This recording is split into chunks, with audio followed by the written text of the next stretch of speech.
Great to be joined again by Jo Hall from Woolproducers Australia. Jo, how are you? Good, thanks, Ricky. How are you? Excellent, thank you. We've been right down up to our eyeballs in the federal budget, but on your front, I imagine the biosecurity spending is something that you're very happy to see. Definitely, Ricky. The government has continued to show support for biosecurity arrangements in Australia and strengthening of those arrangements. We've seen $134.1 million committed over the next 4 years, which is significant. Yep, certainly good to see with the challenges that have been faced from Indonesia's front in particular. And again, we keep reinforcing this. Australia remains foot and mouth disease free, and thanks to all the concerted efforts of everyone, including producers on the ground. Definitely. I mean, as we always say, biosecurity is a shared responsibility. It's everybody's business, so it's really good. I was at the Anlaby Open Day, which is a sheep property in South Australia, and they had the signage there and the footmats out there for people to walk on, just reinforcing the point, and even on the driveway on the way in saying, if you've been to Indonesia recently, please turn around, don't come on the property. And that's I mean, if there is a positive out of the situation with Indonesia and the increased threat of, a foot and mouth disease or lumpy skin disease incursion, is that biosecurity has now made it into the mainstream thinking of not just farmers, but also the general public. And so it is great to see farmers stepping up their on-farm biosecurity practices.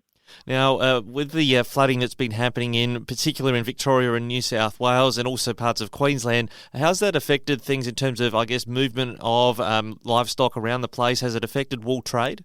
So we are hearing that there's a slowing down. I mean, in those flood-affected areas, which I will say that wool producers are thinking of everybody that is affected by these really adverse weather conditions.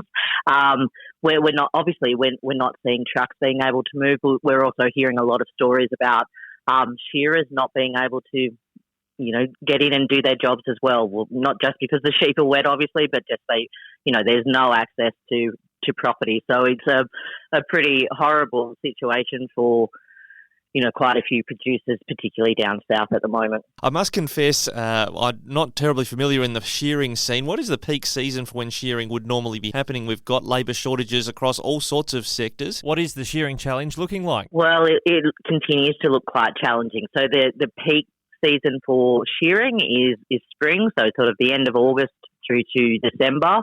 And traditionally, we had relied on overseas workers, mainly from New Zealand, obviously, but the pandemic put a stop to that back in 2020, and we've sort of not caught up since then. We continue to have a shortage. So there's a lot of in-country training going on around the place at the moment and has been over the last sort of 2 years, but we're still seeing the gaps remain, and I guess it takes time for shearers to get skilled up and, start getting out decent numbers, and that all takes time and can only be done on the job.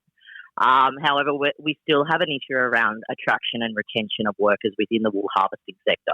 And it's a great topic because, a lot of people are familiar with the classic shearing tradition. Click, go the shears, boy, click, click, click. It's very different now what shearing looks like. I guess to create that attractiveness for it, just how much does shearing look different to the iconic historical Australian image? Look, in many respects, it's the same. I think I'd be right in saying it'd be one of the only industries in Australia that continues to harvest in the same way it did about 100 years ago. So, in that respect, it is, it's such a physically demanding job. But what we are seeing now is, the, evolution of really professional shearers who are getting really big numbers, and they take it seriously. And the competitiveness that's been introduced into the industry in a formal capacity with shearing comps and speed shears and things has probably taken the industry to the next level in terms of people seeing this as a career.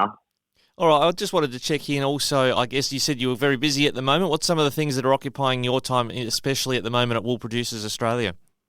So if I said biosecurity, that's a good coverall, but that includes multiple meetings around the electronic identification implementation to sheep and goats over the last few weeks. I sit on the sheep and goat traceability task force, which is charged with overseeing this process.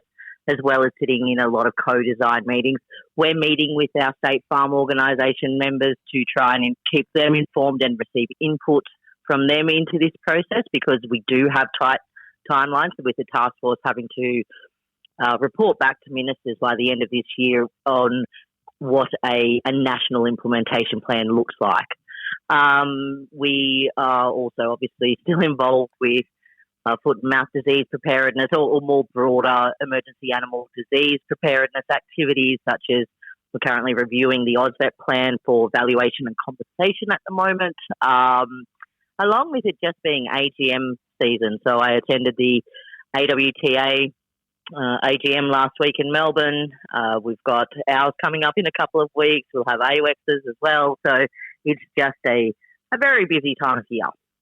And just on that one, you mentioned biosecurity. I know we've talked before about some farmers expressing the view that the costs need to be more broadly spread than just on farmers with that one. Is it too early to say whether this federal funding on biosecurity might be a contribution, or is it going to fall on state governments? Is there a discussion in the working group about how this national electronic traceability will be borne in terms of who pays for it? Certainly, that is something that our support for the implementation of mandatory electronic identification for sheep is based on, is that it must be a fair and equitable cost-sharing agreement between both industry and government, but also along the industry supply chain. So we continue to have input into that. We don't have any answers yet, but the budget announcement of the $46.7 million for the broader traceability reform, about $20 million of that has been earmarked for co-contribution activities between the federal and state government. So we are very keen to see what the remaining states come to the table with in terms of financial support. And why I say remaining states is obviously Victoria has already implemented this system. Great to chat with you, Jo Hall, about a broad range of topics in the wool industry. Thanks very much for joining us today on Flow. Thanks, Ricky.